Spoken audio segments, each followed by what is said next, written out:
ಅವರಿಂದ ಲಘುವಾಗಿ ಮಾತಾಡ್ತಕ್ಕಂಥದ್ದು ಗಮನಿಸಿದ್ದಾರೆ. ಈಗ ಅವ್ರು ಏನು ಟೀಕೆ ಮಾಡಿದ್ದಾರೆ, ನಾನು ಅದಕ್ಕೆ ಉತ್ತರ ಕೊಡ್ಲಿಕ್ಕೆ ಹೋದರೆ ಅವರು ನನಗೆ ಕೇಳ್ಬೋದು, ನನಗೂ ಗೊತ್ತಿದೆ.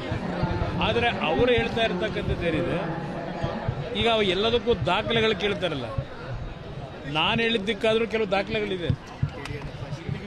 ಈಗ ಅವ್ರು ಏನು ಹೇಳಿದ್ದಾರೆ, ಏನು ದಾಖಲೆ ಇದೆ, ಮಂತ್ರಿಗಳಲ್ವ ಅವರು, ಆ ದಾಖಲೆಗಳು ಅಂತ BJP ನಾಯಕರಿಗೆ ಕೇಳ್ತಾರಲ್ಲ. ಏನಾದರೂ ಒಂದು ಈ ಸರ್ಕಾರದಲ್ಲಿ ನಡೀತಕ್ಕಂಥ ಅಕ್ರಮಗಳ ವಿಷಯದಲ್ಲಿ ನೀವು ಏನು ಹೇಳಿಕೆ ಕೊಟ್ಟಿದ್ದೀರಿ, RSS ಪಕ್ಷ BJP ಪಕ್ಷದ ಬಗ್ಗೆ ಏನು ಟೀಕೆ ಮಾಡಿದ್ದೀರಿ, ನಿಮ್ಮ ಹತ್ರ ಇರ್ತಕ್ಕಂಥ ದಾಖಲೆ ಜನಗಳ ಮುಂದೆ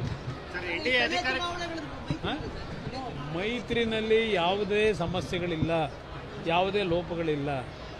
ವೈಯಕ್ತಿಕವಾಗಿ ಮಾತನಾಡ್ತಕ್ಕಂಥದ್ದನ್ನು ಯಾರೋ ಅದಕ್ಕೆ ಹೆಚ್ಚಿನ ಪ್ರಾಮುಖ್ಯತೆ ಕೂಡ ಅವಶ್ಯಕತೆ ಇಲ್ಲ. ಯಾವ ವ್ಯಾಪ್ತಿ ಅಲ್ಲ, ಕರ್ನಾಟಕ ವ್ಯಾಪ್ತಿ, ದೇಶದ ವ್ಯಾಪ್ತಿನಲ್ಲೇ ನಾವೀಗಾಗಲೇ NDAನಲ್ಲಿ ಸೇರಿರ್ತಕ್ಕಂಥ ಹಿನ್ನೆಲೆಯಲ್ಲಿ ಇದು ಯಾವುದೋ ವಿಷಯಗಳು ಪ್ರಮುಖವಾಗಿ ಬರಲ್ಲ. ನೋಡಿ, ನಾನು ನೂರಾರು ಬಾರಿ ಹೇಳಿದೆ, ಅವ್ರು ಹಲವಾರು ಜನ ಹೇಳ್ತಾರೆ, ಈಗ ಇಲ್ಲಿ ಬಂದಾಗಲೂ ಮುಂದಿನ ಮುಖ್ಯಮಂತ್ರಿ ಅಂತ ಕೂಗ್ತಾರೆ. ಜನ ಕೂಗ್ತಕ್ಕಂಥದ್ದನ್ನು ನಾವು ಭ್ರಮೆಯಲ್ಲಿ ಹೋಗಬಾರ್ದು. ಜನ ಅವ್ರ ಪ್ರೀತಿಯಿಂದ ಮಾತಾಡ್ತಾರೆ.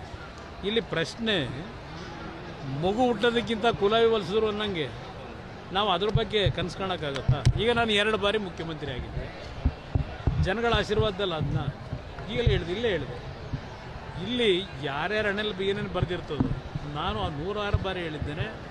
ನನ್ನ ಮೊದಲನೇ ಆದ್ಯತೆ BJP JDS ಪಕ್ಷಗಳು ಇವತ್ತು ಮೈತ್ರಿಯನ್ನು ಮಾಡಿರೋದು ಇಂಥ ಒಂದು ಕೆಟ್ಟ ಪರಿಸ್ಥಿತಿಯಲ್ಲಿರ್ತಕ್ಕಂಥ ಸರ್ಕಾರ ತೆಗಿಬೇಕು ಅಂತ.